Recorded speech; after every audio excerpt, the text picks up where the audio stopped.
සුළුව මධ්‍යපරිමාණ ව්‍යවසායන් දලදේශීය නිෂ්පාදිතයන් 52කට වඩා දායක වන අතර සේවා නියුක්තිය මුළු ශ්‍රම බලාකායෙන් අඩකට ආසන ප්‍රමාණයක් වෙනවා.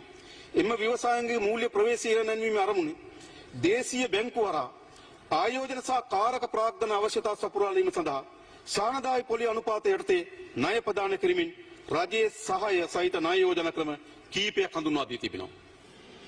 සුළුව මධ්‍ය පරිමාණ ව්‍යවසායකයන් සඳහා ණය ලබා දීමේදී ඇතිවෙන අවදානම අවම කිරීම සඳහා ස්ථාපිත කරන ලද ජාතික ණය සුරකම් ආයතනය මගින් අපරහිතව ව්‍යවසායකයන් ණය ලබා දීමට දුන් පොරොන්දුව අපි විසින් ඉටු කර තිබෙනවා. ඔබට මතක ඇති අපරහිතව ණය දෙනවා කිව්වම කවුරුත් කෝ කරන්න බැරි වැඩක් කියලා. පිටවලා තිබෙනවා. ඒ අනුව ණය ලබා දීමට දුන් පොරොන්දුව අපි විසින් ඉටු කර තිබෙනවා. ඒ අනුව 2025 වසරේදී මේ වන විට රුපියල් මිලියන 4027 ඉක්මවා අපරහිතව ණය ලබා දී තිබෙනවා. 2026 වසරේදී රුපියල් මිලියන 7000ක පමණ ණය සඳහා සුරුකම් ලබා දීමට මේ අනුව අප විසින් සැලසුම් කර තිබෙනවා. කෙනෙක් දීපලක් නැති අලුත් ආයෝජනයන් පිළිබඳව කැමැත්තක් තියෙනකොට අපේ ආයෝජනට එන්න බෑ. ඔවුන්ට අපයක් නැහැ තියන්නේ. අපි සුරුකමක් දෙනවා. ඒක මිලියන 7000 දක්වා වැඩි කරන්න. ඒ සඳහා අපි මෙම ආයතන ආරම්භ කිරීම සඳහා ආසියානු සංවර්ධන බැංකුව විසින් ඇමරිකානු ඩොලර් මිලියන 50ක ණය ආධාර ලබා දී තිබෙනවා.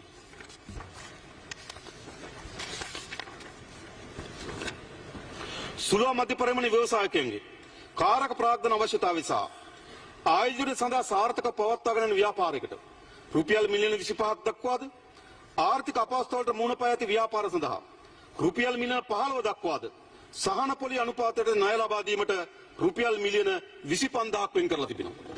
කඩා වැටුණුවට නැවත නගා සිටිනාට ණය ලබා දෙන්න සහන ක්‍රමයට. සුළුව මධ්‍ය පරිමාණ ව්‍යවසාය සඳහා රුපියල් මිලියන 50 දක්වා ණය ලබා දීම වෙනුවෙන් රුපියල් මිලියන 5900ක් වෙන් කර තිබෙනවා.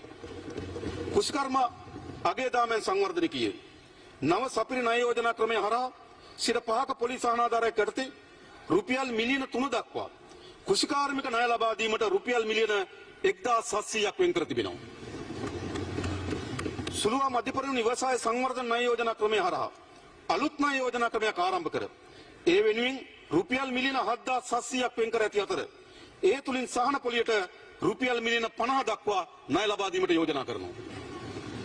කුෂිකාර්මික අගය දාමෙන් සංවර්ධනය කිරීම සඳහා සහන පොලි වැඩසටහනක් යටතේ රුපියල් මිලියන 50 දක්වා ණය ලබා දීමට රුපියල් මිලියන 6200ක් වෙන් කර තිබෙනවා.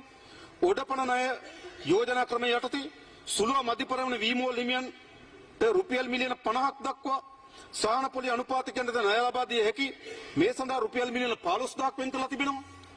කුසි ව්‍යාපෘති වලට ප්‍රවේශ වීම ඉහළ නැන්වීම ආරම්භ කරගත් තිරසාර ගොවි ණය ආරම්භදලා පිහිටවීමට කියන්නේ කුසි ව්‍යාපෘති වලට ප්‍රවේශ වීමට ඉහළ නැන්වීමට ආරම්භ කරගත් තිරසාර ගොවි ණය ආරම්භදලා පිහිටවීමට රුපියල් මිලියන 800ක් වෙන් කිරීමට යෝජනා කරනවා.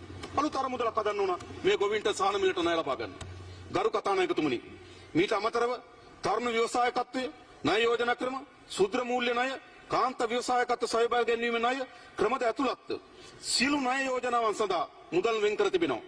ඒ අනුව ප්‍රතිමූල්‍ය ණය ප්‍රදාන, ඔඩපණ ණය, අපරාහිත ණය සහ පොලිස් සහනාධාර වැනි ණය යෝජනා ක්‍රම වෙනුවෙන් 2026 වසර සඳහා රුපියල් මිලියන 80000ක ණය ලබා ගැනීමේ පහසුමක් සලසා දී තිබෙනවා.